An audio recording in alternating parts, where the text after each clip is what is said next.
Amigas y amigos, tengan ustedes muy buenas tardes. Aquí estamos, un año más con A Viva Voz, un espacio dedicado a la reflexión sobre culturas, artes y temas de contingencia. En esta ocasión les traigo un nuevo tópico: la precariedad laboral de las artes y las culturas.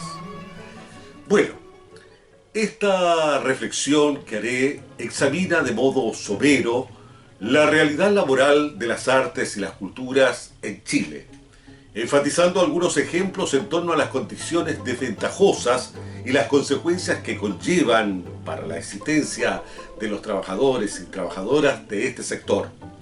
Sostenemos que, infortunadamente, este mal endémico que se ha instalado en el gremio desde hace mucho tiempo conspira abiertamente con el desarrollo cultural de nuestra nación y por ende con el proceso de crecimiento integral de todos los ciudadanos y ciudadanas.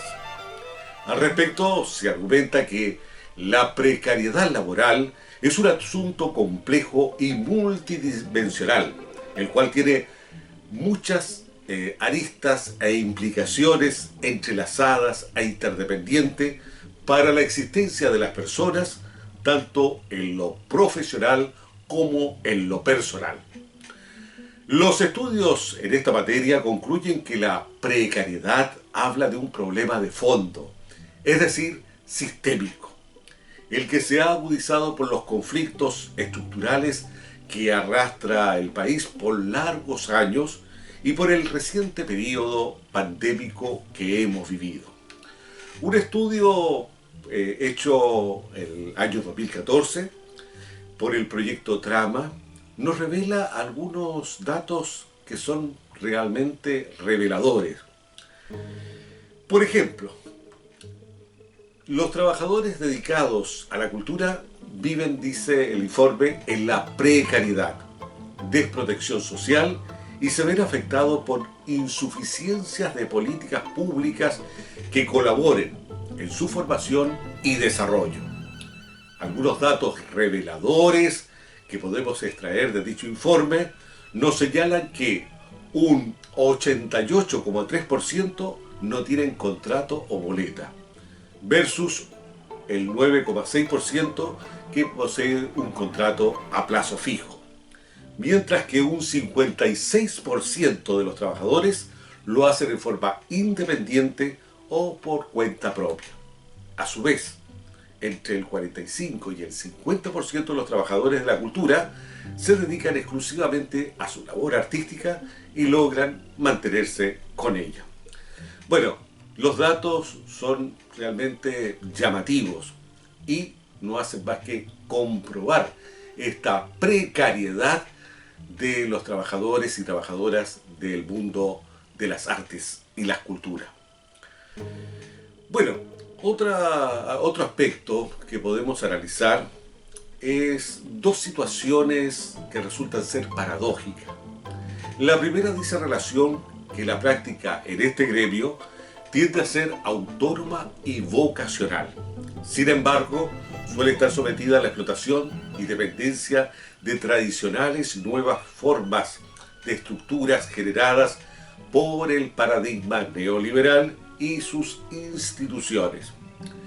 La segunda es que, pese a todas las calamidades sociales, crisis sanitarias que hemos vivido, se comprueba que existe una mayor producción artística, aunque gran parte del sector vive en condiciones desmejoradas. Esta realidad no solo afecta a nivel laboral, con relación a sus derechos, sino que incluso tiene un alcance en el futuro profesional. Desde luego, estas contradicciones representadas de diversas maneras no hacen más que confirmar la configuración de las marcadas desigualdades sociolaborales existentes, las que se han pretendido encubrir con las políticas de emprendimiento y la supuesta instalación de las industrias creativas sustentadas con exiguos aportes estatales y fondos concursables, cuyos financiamientos limitados no permiten dar continuidad ni sistematización a los proyectos, ya que dichos recursos tienen tiempos acotados. En consecuencia, sus resultados e impactos son difíciles de evaluar y proyectar, dejando así las acciones constreñidas a meros eventos temporales.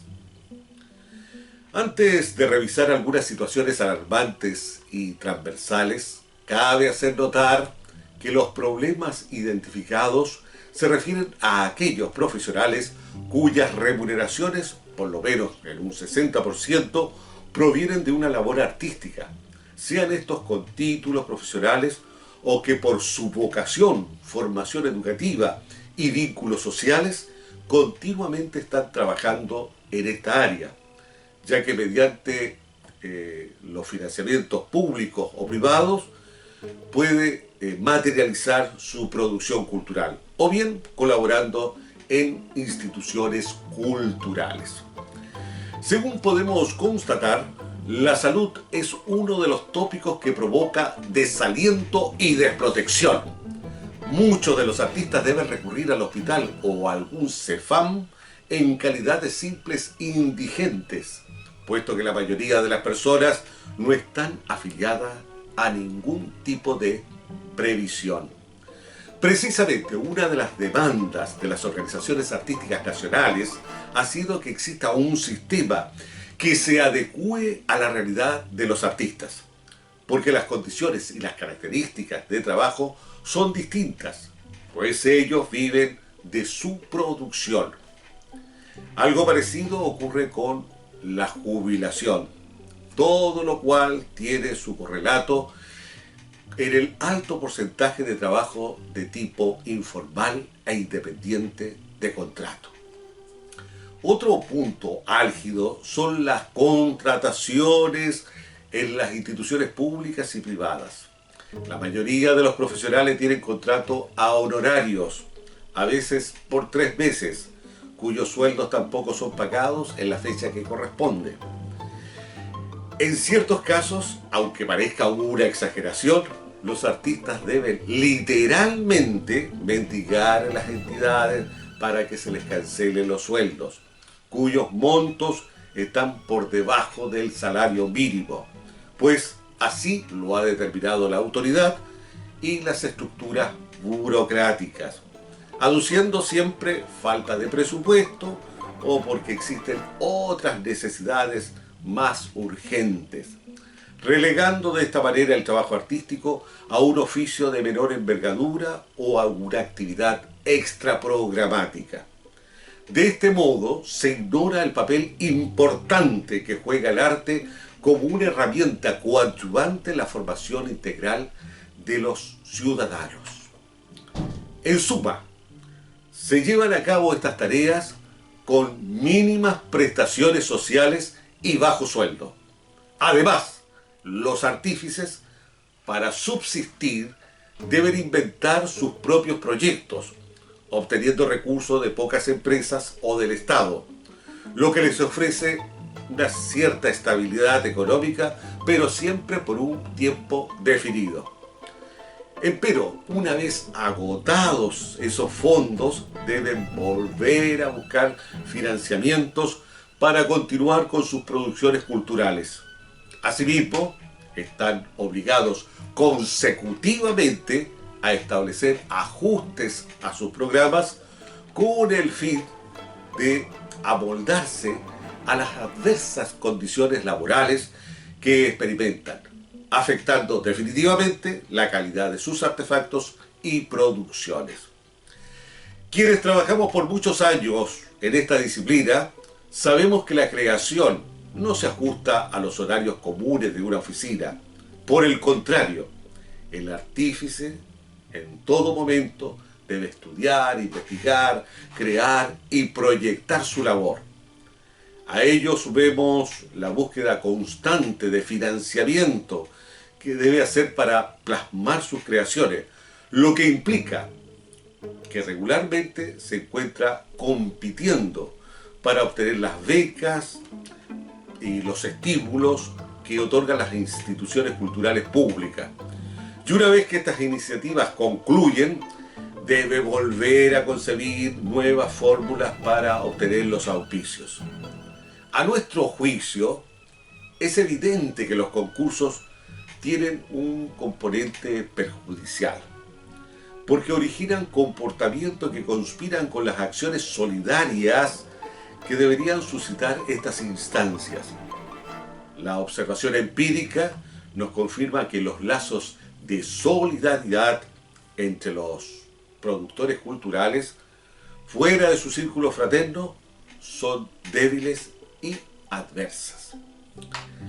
Dentro de este colectivo es posible que los únicos favorecidos resulten ser aquellos que logran ingresar a la administración pública para ocupar un cargo directivo con el pago de un sueldo atractivo, desvinculándose del quehacer creativo o manteniendo la actividad como una acción complementaria. No podemos soslayar que este tema tiene una lista que despierta cierta suspicacia, debido a que existe el discernimiento que en ciertas circunstancias algunos artistas ocupan dichos empleos evidentemente por razones políticas, en lugar de sus méritos y capacidades de gestión, condiciones que solo pueden ser evaluadas mediante un concurso público. Este es un hecho que no podemos negar, pues ciertas responsabilidades públicas suelen servir de refugio para el clientelismo político de todas las tendencias. En cuanto a las estrategias de sobrevivencia de los artistas, podemos constatar que no poca gente debe hacer múltiples operaciones para autofinanciar sus gastos personales e invertir lo poco y nada en aquellas propuestas que atesoran con mucho amor y pasión en su alma creativa.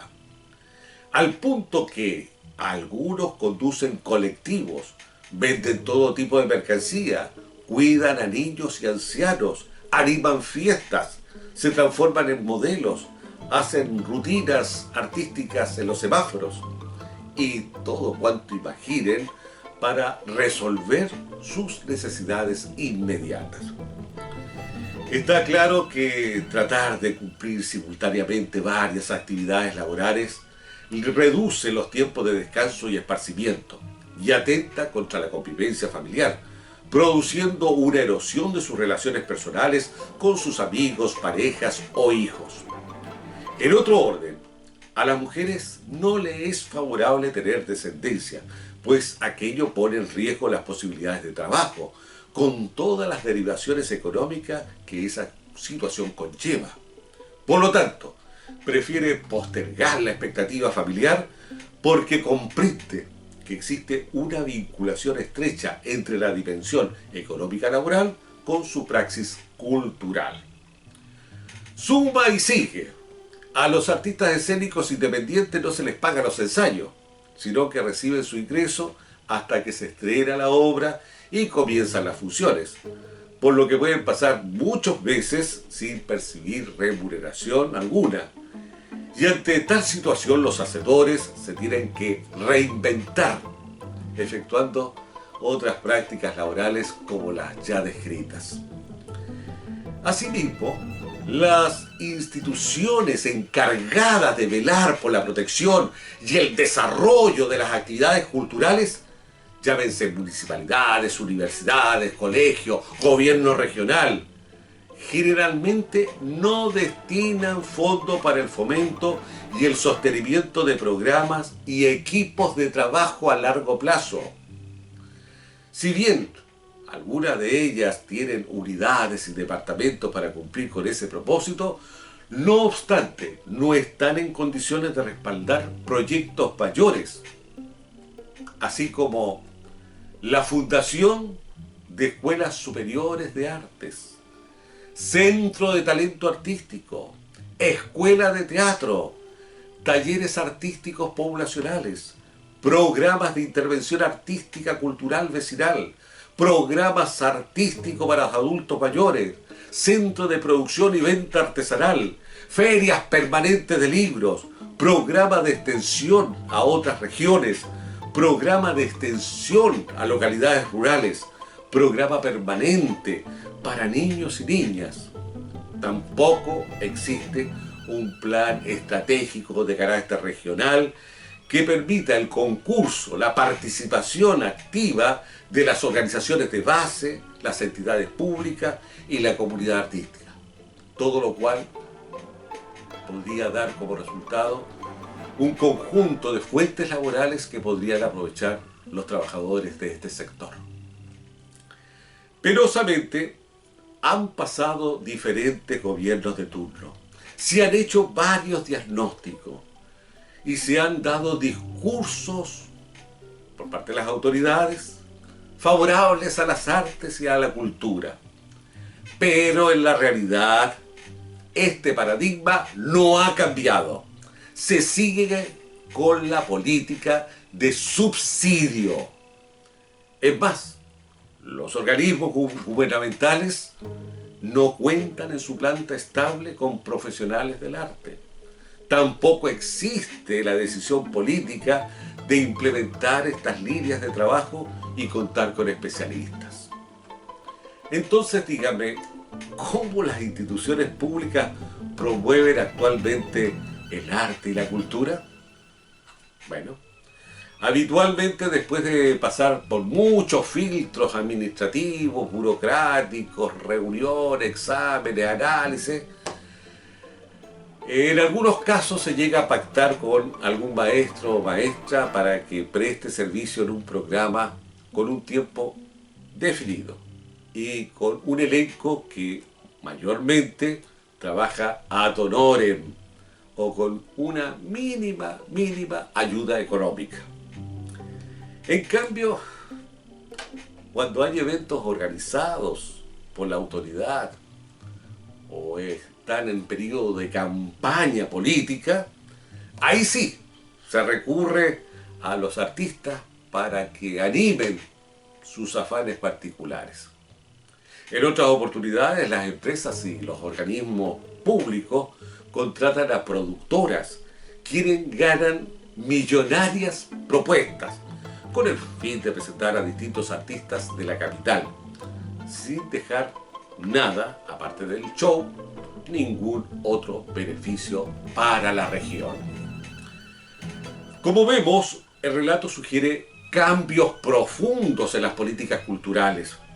En esa línea, algunos depositan la confianza en la elaboración de una nueva Carta Magna que considere a las artes y las culturas como un derecho ciudadano ineludible.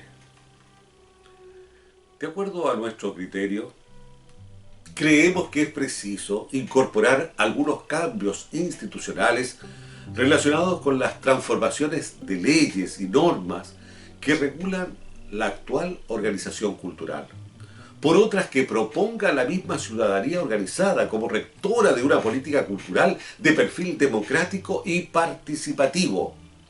En esencia, planteamos que la cultura debe constituirse en el polo, en la palanca de desarrollo social, y que la institucionalidad se vincule con otras políticas sociales que procuran el desarrollo sostenible del país.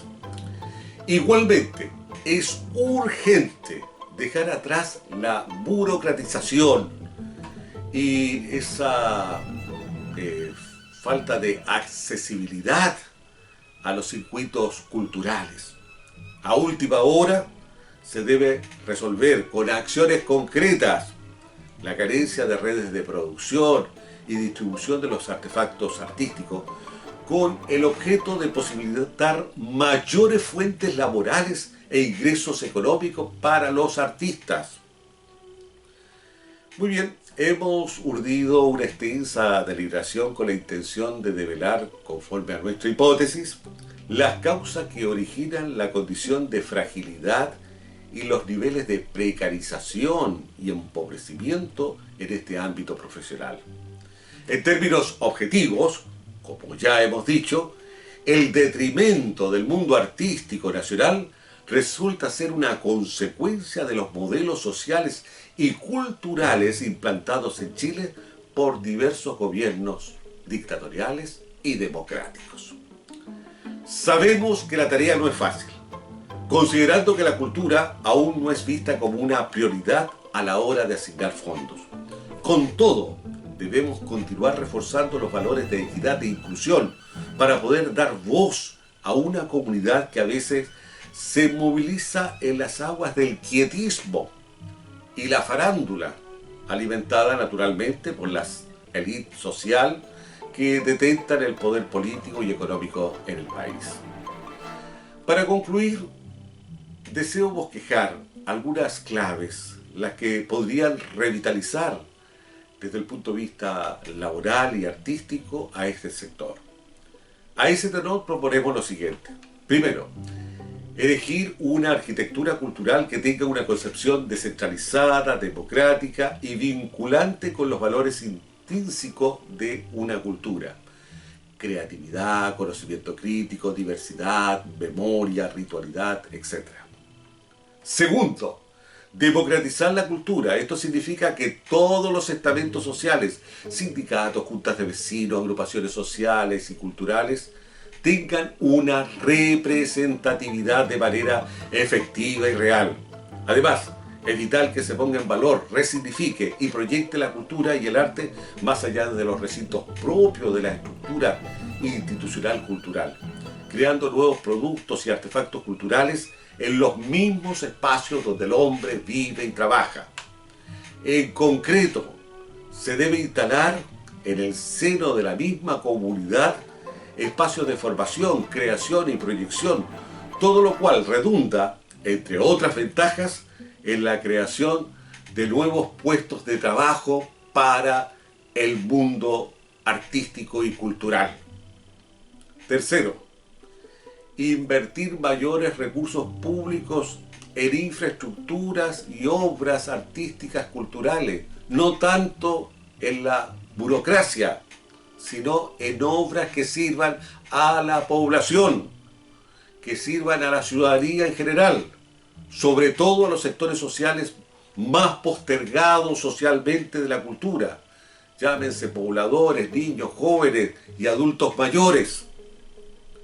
Cuarto, contar con asignaciones permanentes, especialmente para aquellas organizaciones y cultores que tienen trayectoria dilatada, que hacen un trabajo sistemático y relevante en nuestra comunidad, como también para los artistas emergentes. Quinto, implementar en este contexto políticas públicas que resguarden las relaciones contractuales de los artistas y fomenten leyes sectoriales y derechos ciudadanos. Sexto, frente a esta incertidumbre e inestabilidad laboral, sostenemos que uno de los caminos a seguir es la acción mancomunada y solidaria del gremio, considerando que las tendencias actuales están orientadas hacia el fraccionamiento y la reducción de las prácticas.